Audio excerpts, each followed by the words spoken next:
Hello, everybody, and welcome to What About the Game. Today I'm going to be talking about why I love The Legend of Zelda: A Link to the Past.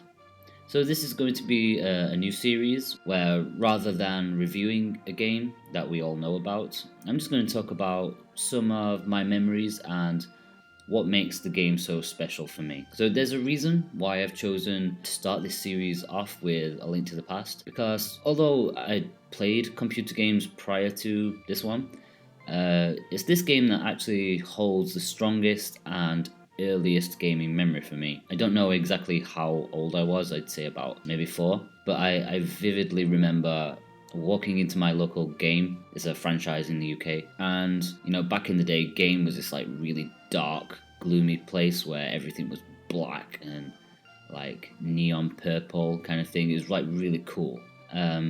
So I walked in with my parents, and for some reason they allowed me, a 4-year-old boy, to choose any Super Nintendo game that I wanted. Now that's such a dangerous maneuver, but thankfully for everyone concerned, my eyes were instantly drawn to one box and one box only.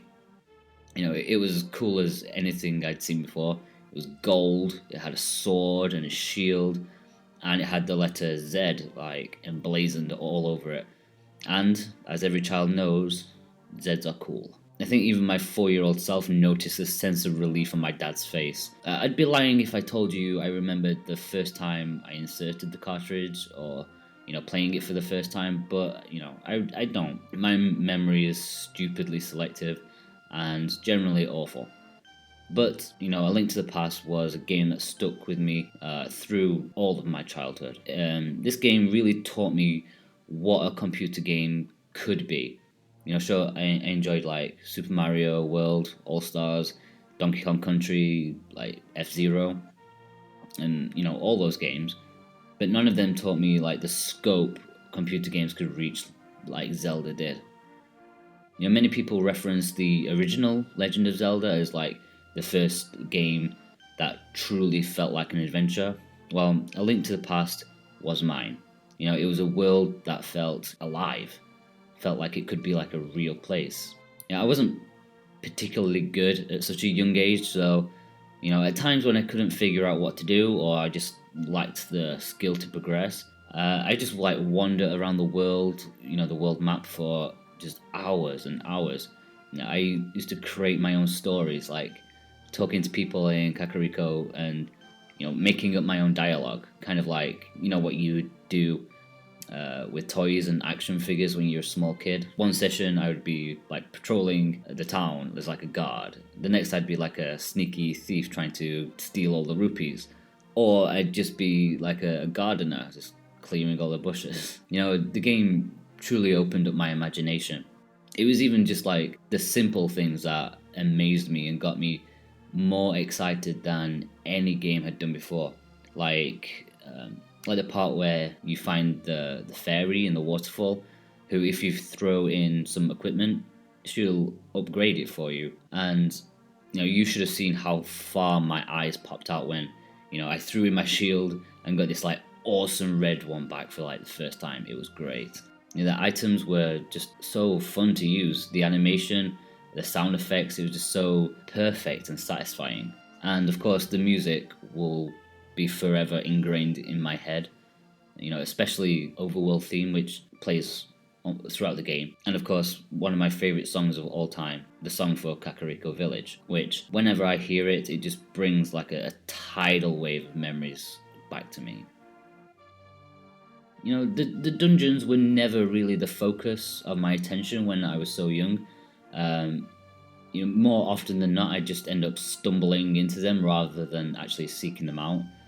I died a lot, but I don't think there was anything quite as exhilarating as like finding a new weapon or a tool to fight the enemies with. I think I almost shit myself when I got the fairy ball. I guess I was kind of scared by the dungeons, because I really felt like I was in danger. I could imagine myself in Link's position, and overall I think the game was a little scary. I loved the overworld, the light world, I should say. But like I said, the dungeons and especially the creepy and like distorted dark world with the trees with the weird faces and like everything's just deformed. If I wanted to go there, I had to really pluck up the courage to actually go there. It was only until I became older that I actually began to appreciate the mechanics of the game and just admire how the structure of a video game could be perfected so early on. Only with older eyes could I see the game for what it was as a whole. Brilliantly crafted. The ingenious relationship between the light world and the dark world is still, it's a joy to discover even to this day. And while the original Zelda started it all, I think it was A Link to the Past that really set the series as foundations out. Like so many series tropes that started in this game have made their way into like almost every iteration since, like Kakariko Village, the parallel worlds theme, many items like the hookshot, and even just the spin attack. I was pretty lucky to have played many games in my childhood. Most of them came and went and barely even registered on me. For example, it wasn't until recently I saw some footage of Stunt Race FX, I think it was called. And it's just this sudden wave of remembrance came to me, and it clicked that I had actually played that as a kid. And even though up until then I had no memory of it, and not so long ago, somehow I had totally forgotten that my dad once had a Sega Saturn that I used to play a lot. I used to play Virtua Fighter a lot, amongst other games. But, I'd forgotten. A Link to the Past is a game that will stick with me forever. It's not like the countless other games that have come and gone. I'll always remember, those times that I used the Pegasus boots to slam into the walls constantly, or running away from deadly chickens, or, just using like the magic hammer to pretend I was an actual blacksmith in the blacksmith shop. I used to do that. Even after the PlayStation and Nintendo 64 came out, A Link to the Past was still a go-to game of mine. It accompanied Ocarina of Time really well, which is a game that I will talk about at a later time.